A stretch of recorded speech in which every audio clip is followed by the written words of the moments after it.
Hello guys, আসসালামু আলাইকুম। আপনারা সবাই কেমন আছেন? আশা করি সবাই খুব ভালো আছেন। আলহামদুলিল্লাহ, আল্লাহর রহমতে আমিও খুব ভালো আছি। তো চলে এলাম স্পেশাল ইফতারের রেসিপি নিয়ে। তো ইফতারির দারুণ স্বাদের মুচমুচে ডিমের চপের রেসিপি নিয়ে চলে এলাম। খুবই সুন্দর খেতে, একদম দোকানের স্টাইলের ডিমের চপের রেসিপি। তো খুবই ভালো লাগবে খেতে, বারবার তখন আর দোকান থেকে কিনে খেতে হবে না। পারফেক্ট ডিমের চপের রেসিপি আপনারা ঘরেই সহজেই বানিয়ে ফেলতে পারবেন। তো কতটা মুচমুচে, কতটা ক্রিস্পি হয়েছে দেখুন, দেখেই বোঝা যাচ্ছে কতটা লোভনীয় হয়েছে। খেতে কিন্তু দারুণ হয়েছিল। তো তার জন্য প্রথম থেকে লাস্ট পর্যন্ত পুরোটা দেখার অনুরোধ রইল। আশা করছি সবাইকার খুব ভালো লাগবে। আর আপনাদের কাছে একটাই অনুরোধ, পুরো ভিডিওটা স্কিপ না করে লাইক করে পুরোটা দেখবেন, তবেই বুঝতে পারবেন। খুবই সহজ এবং সিম্পলভাবে আমি শেয়ার করেছি। তো দারুণ স্বাদের ডিমের চপের মুচমুচে ডিমের চপের রেসিপি খুব সহজেই বানিয়ে ফেলতে পারবেন। খেতে কিন্তু দারুণ হয়েছিল। তো একটা আমি ভেঙে আপনাদের ঘরে দেখাচ্ছি, দেখুন ভেতরটা খুব ভালোভাবে ক্রিস্পি হয়েছে। খেতে কিন্তু খুবই সুন্দর হয়েছিল, ভেতরের পুরটাও কিন্তু দারুণ ছিল। তো দেখুন, দেখেই বুঝতে পারছেন কতটা লোভনীয় আর কতটা টেস্টি হয়েছে। তো তার জন্য প্রথম থেকে লাস্ট পর্যন্ত পুরোটা দেখানোর অনুরোধ রইল। তো আমি ডিমের চপ বানানোর জন্য আমি নিয়ে নিয়েছি 2টো সেদ্ধ ডিম। তো 2টো সেদ্ধ ডিমই 8 পিস হয়ে যাবে। দোকানে যেরকম চপ বানাই সেরকমই আমি বানাচ্ছি। তাই 2টো ডিম আগে আমি দেখুন সেদ্ধ করে নিয়েছি। তো এবার আমি পিস করে নেবো। তো এরকম 4টে ভাগে আমি পিস করে নেবো একটা ডিম। তো 2টো ডিমে 8 পিস হয়ে যাবে।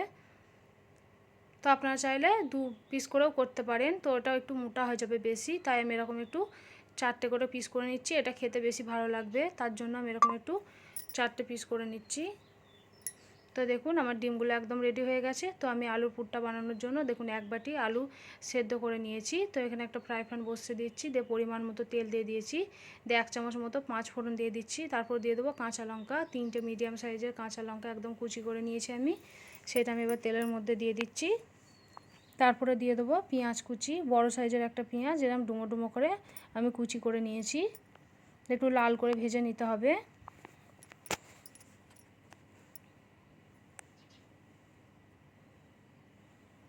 তারপর দিয়ে দিচ্ছি স্বাদ মতো লবণ। তো আপনারা লবণটা আপনাদের পরিমাণ হিসেবে দিয়ে নিতে পারেন। তারপর দিয়ে দিচ্ছি 1 চামচ আদা রসুন বাটা, 2টো মিক্স আছে, বড় চামচের 1 চামচ দিয়ে দিচ্ছি। দিয়ে তেলে একটু ভালো করে ভেজে নেবো আমি, যাতে গন্ধটা না থাকে।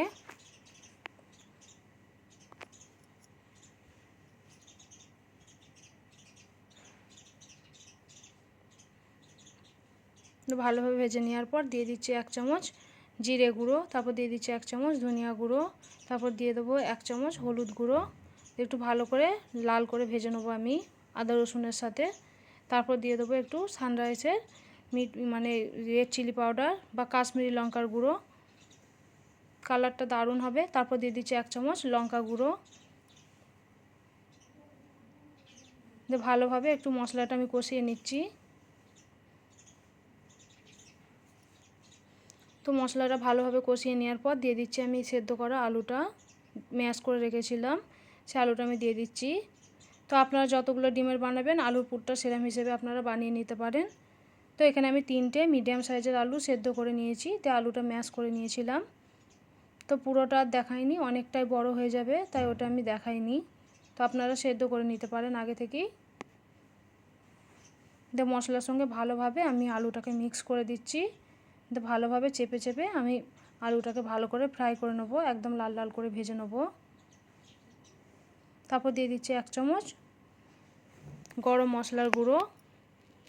তারপর দিয়ে দেবো ধনিয়া পাতা কুচি। তো ধনিয়া পাতা কুচিটা আমি একটু বেশিই দিচ্ছি, খেতে খুবই ভালো লাগবে। দিয়ে আলুটা ভালোভাবে আমি একটু মিক্স করে নেবো, একটু ভাজা ভাজা করে নেবো।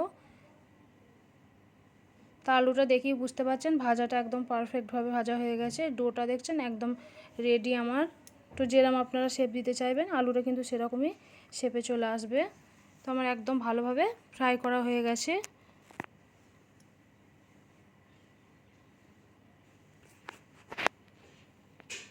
আলুর পুরটা যদি ভালোভাবে একদম পারফেক্ট হয় খেতে কিন্তু খুবই ভালো লাগবে ডিমের এই চপের রেসিপিটা। তো দেখুন আমি এবার আলুর পুরটা একটা প্লেটে নামিয়ে নিচ্ছি, একটু ঠান্ডা করে নেব।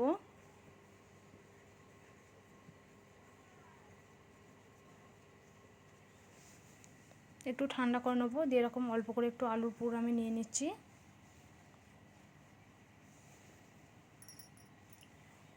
তো অবশ্যই খেয়াল রাখতে হবে যেন একটু ঠান্ডা হয়ে যায়, গরম হলে কিন্তু এটা আপনারা করতে পারবেন না বা ভালোভাবে শেপটা দিতে পারবেন না।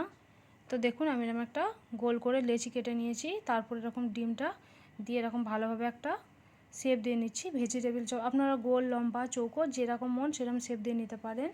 তো আমি এইভাবে শেপ দিয়ে নিচ্ছি একটা লম্বা করে। তো দেখুন একটা চপের একদম রেডি হয়ে গেল। তো বাকিগুলো আমি একইভাবে রেডি করে নিচ্ছি। তো দেখুন সব কটাই আমার একইভাবে রেডি করা হয়ে গেছে। তো আমি খুব বেশি মোটা করে আমি বানাইনি, খুব বেশি মোটা করে বানালে খেতে অতটা ভালো লাগবে না, তার জন্য আমি এরকম মিডিয়াম রেখে দিয়েছি। তো আমি পরিমাণ মতো নিয়ে নিয়েছি বেসন, তো স্বাদ মতো দিয়ে দিচ্ছি লবণ, তারপরে দিয়ে দেবো জিরে গুঁড়ো, তারপর দিয়ে দেবো ধনিয়া গুঁড়ো, তারপর দিয়ে দেবো হলুদ গুঁড়ো, তারপরে লঙ্কা গুঁড়ো দিয়ে দিচ্ছি, তারপর দিয়ে দেবো চিলি ফ্লেক্স। খেতে খুবই ভালো লাগবে, তার জন্য আমি এখানে চিলি ফ্লেক্স অ্যাড করেছি। তারপর দিয়ে দিচ্ছি অল্প একটু খাবার সোডা, সামান্য অল্প একটু আমি দিয়েছি। ভালোভাবে শুকনো বেসনটা একদম ভালোভাবে মশলাটাকে মিক্স করে নিচ্ছি আমি। তারপরে অল্প অল্প করে একটু পানি দিয়ে একটা ব্যাটার তৈরি করে নেবো আমি। একেবারে পুরো পানিটা অ্যাড করব না, তাহলে পাতলা কিংবা ঘন হয়ে যেতে পারে। তাই আমি অল্প অল্প করে পানি দিয়ে একটা পারফেক্ট ব্যাটার বানিয়ে নেবো।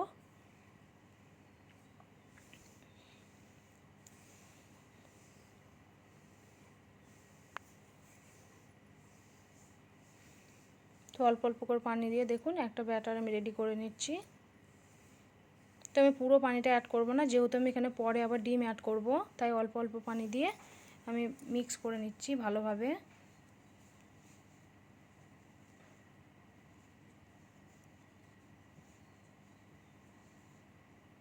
তো দেখুন এরকম পজিশনে আমি বেসনটাকে রেখেছি।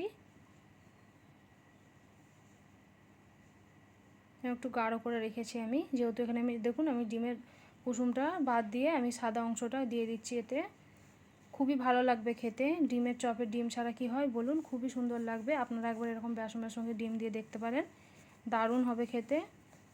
যেরকম ভেতরটা সুন্দর লাগবে সেরকম বাইরেটাও ক্রিস্পি আর খেতেও খুবই ভালো লাগবে, ফ্লেভারটাও খুবই সুন্দর হয়। তো দেখুন আমি একদম ব্যাটারটা রেডি করে নিয়েছি, ডিমের সঙ্গে গুলিয়ে নিয়েছি। পরিমাণ মতো তেল দিয়ে আমি এখানে গরম করতে বসিয়েছি। তো এবার বেসনের ব্যাটারটা এরকম একটা ডিমের চপের আমি দেখুন যেটা রেডি করে গেছিলাম আলুটা, তো সেটা আমি একটা রকম করে চুবিয়ে দিয়ে দেবো আমি। তো খুবই সহজে দেখেই বুঝতে পারছেন, খুবই সহজে দারুণ স্বাদের একদম দোকানের স্টাইলে ডিমের চপ কিন্তু রেডি করে ফেলতে পারবেন, আর খেতে কিন্তু দারুণ লাগবে। সন্ধ্যার টিফিন বা ইফতারের স্পেশাল যে কোনো একটা এতে আপনারা বানাতে পারবেন, খুবই ভালো লাগবে। ঘরেতে যদি মেহমান আসে তাদেরও এরকমভাবে বানিয়ে খাওয়াতে পারবেন, খুবই ভালো লাগবে। সবাই দেখবেন আপনার প্রশংসা করবে। তো একেবারে দোকানের স্টাইলে ডিমের চপ কত সহজেই বানানো যায়, না বানালে সত্যিই বিশ্বাস হবে না। তো একবার অবশ্যই বানিয়ে দেখবেন আর কমেন্ট করে জানাবেন যে কেমন হয়েছিল। তো গ্যাসের ফ্লেমটা একদম স্লোতে রেখে আমি একটু লাল করে উল্টে পাল্টে ভেজে নেব। তো এক সাইডটা আমি উল্টে দিচ্ছি দেখুন।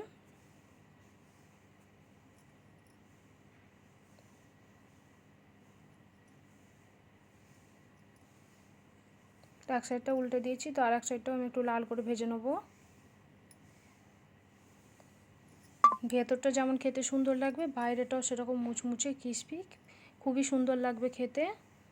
তো দু সাইডটা আমি উল্টে পাল্টে ভেজে নিচ্ছি।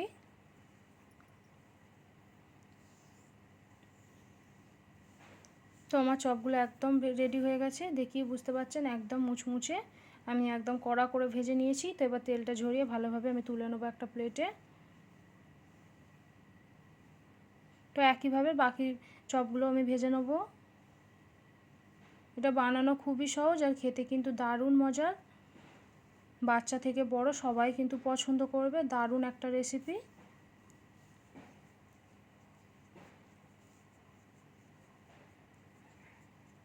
তো একে একে আমি বাকি চপগুলো একইভাবে ভেজে নেবো।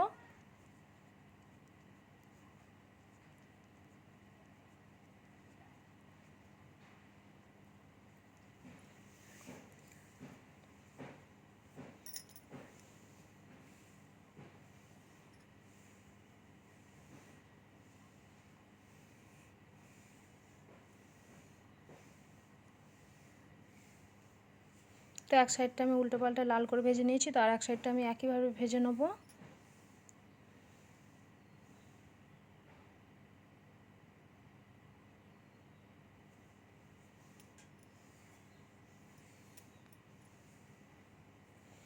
দেখুন আমার দু সাইডটাই ভালোভাবে লাল করে ভেজে নেওয়া হয়ে গেছে। তো আমি একটা প্লেটে তুলে নিলেই একদম রেডি। তো দোকানের স্টাইলের ডিমের চপের রেসিপিটা আপনাদের কেমন লেগেছে অবশ্যই লাইক করবেন, শেয়ার করবেন আর কমেন্ট করতে কিন্তু একদমই ভুলবেন না। আমার চ্যানেলে নতুন হয়ে থাকলে চ্যানেলটিকে অবশ্যই সাবস্ক্রাইব করবেন, যাতে নিত্য নতুন এই সহজ সহজ রেসিপিগুলো আমি আপনাদের সামনে আনতে পারি। আর অবশ্যই কিন্তু শেয়ার করবেন, কমেন্ট করবেন। আর কতটা লোভনীয়, কতটা টেস্টি হয়েছে দেখেই বোঝা যাচ্ছে। তো এর সঙ্গে যদি একটু সস হয় তো আরও ভালো লাগবে খেতে। তো রেসিপিটা আপনাদের কেমন লেগেছে অবশ্যই কমেন্ট করবেন, শেয়ার করবেন আর লাইক করতে একদমই ভুলবেন না।